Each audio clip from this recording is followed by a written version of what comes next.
Hello and welcome to It's Only Electric.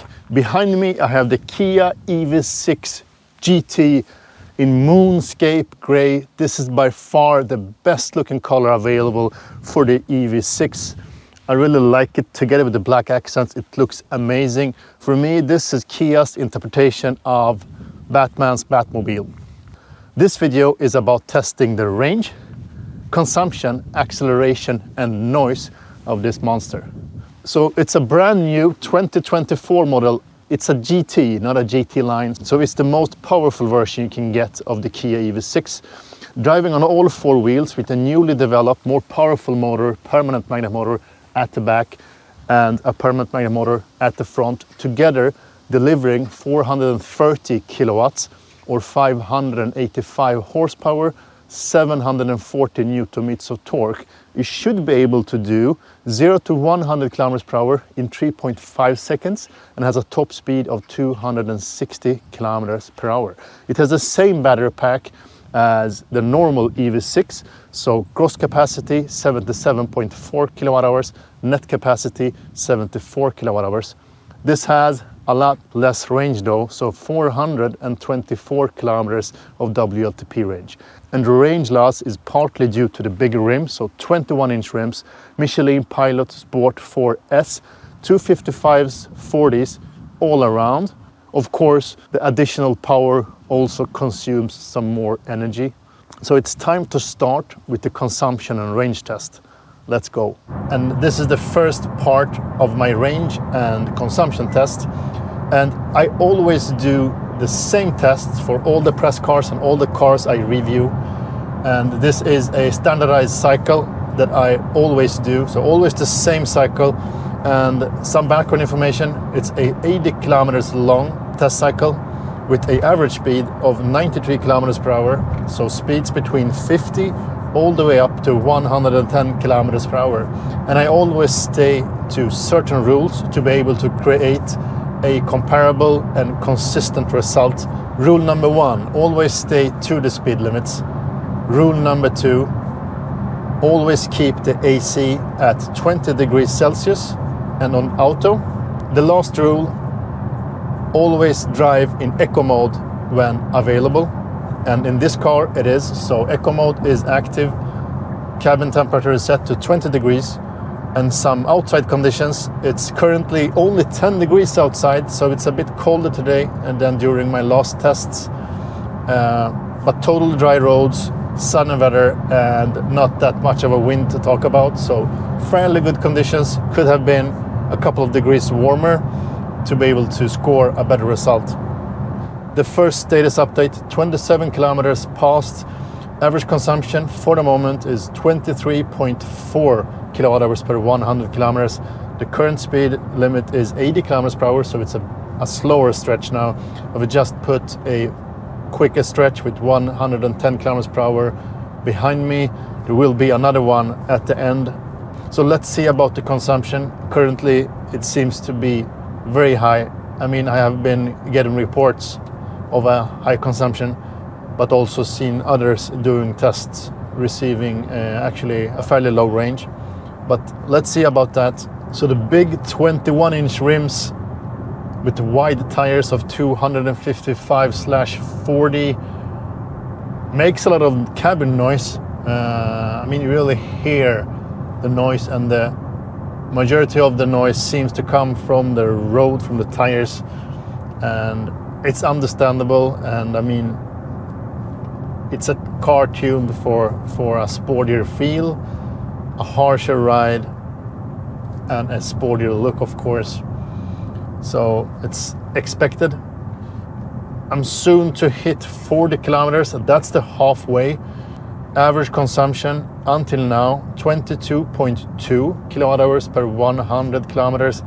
So it is going down, even if it's going down slow.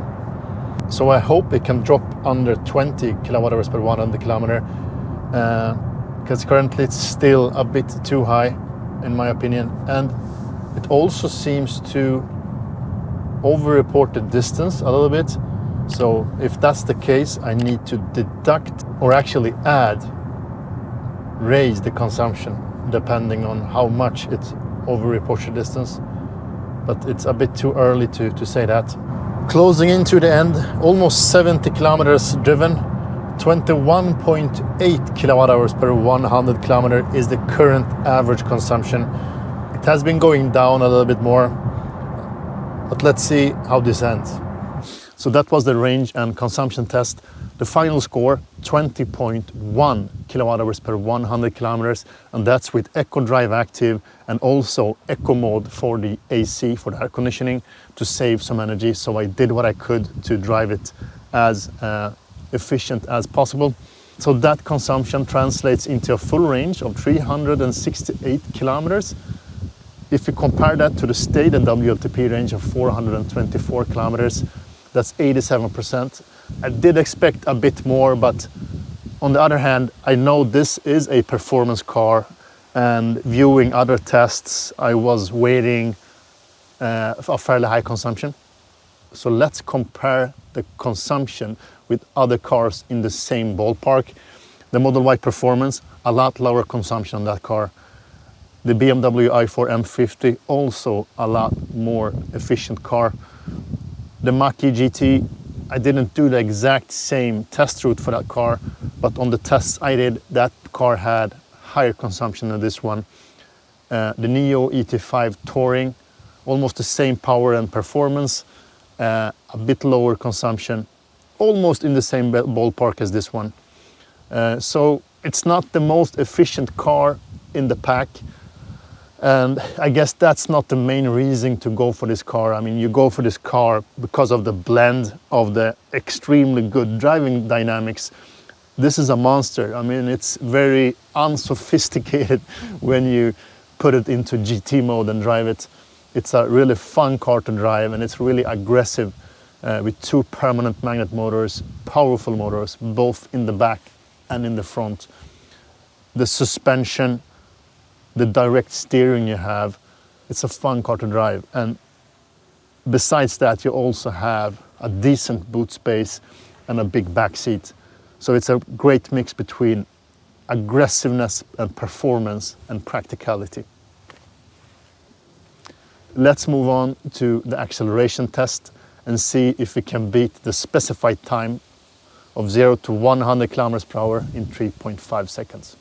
So getting ready for the first acceleration test, GT mode active, that's the sportiest mode, 84% state of charge, 10 to 11 degrees outside, sunny and totally dry roads. Let's see how this goes.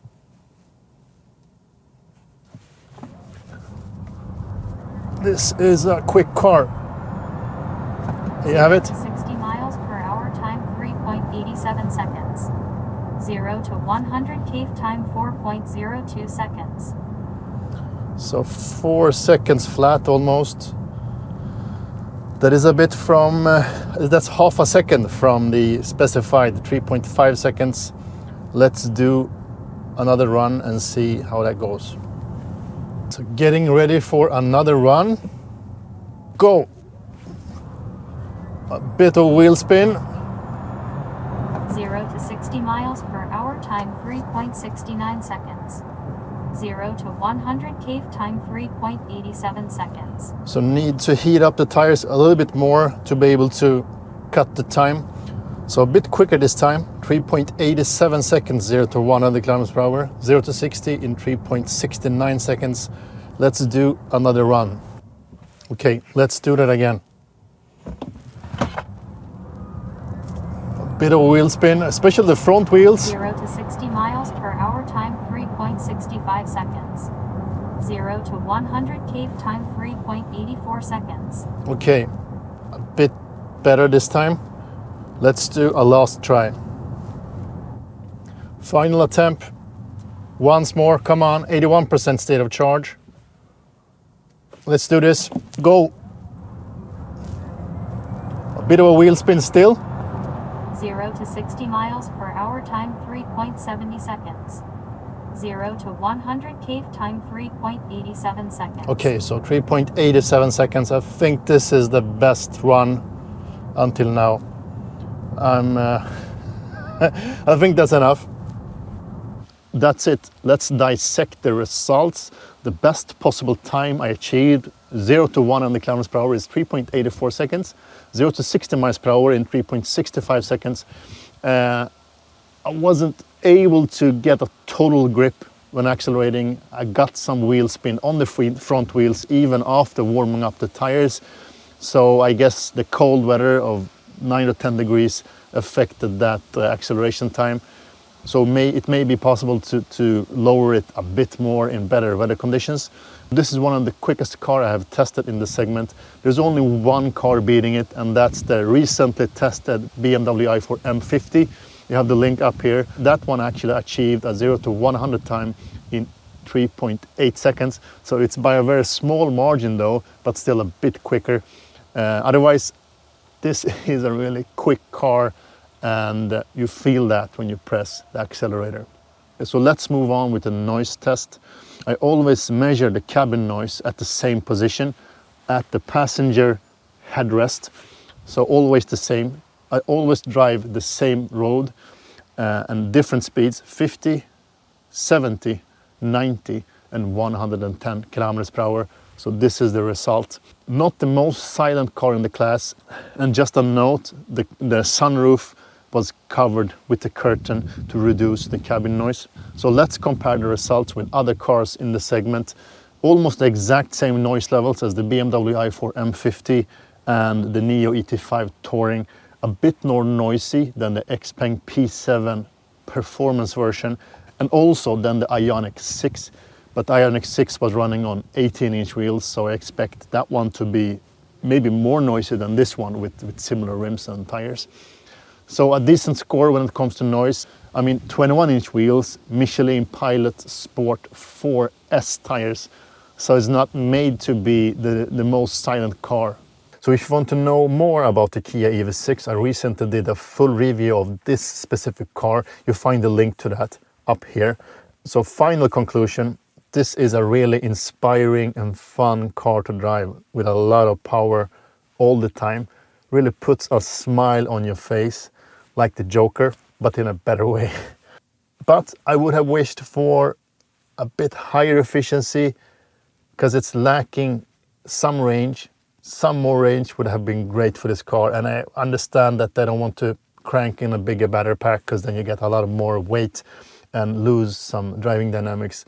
So a better efficiency would have been good to see.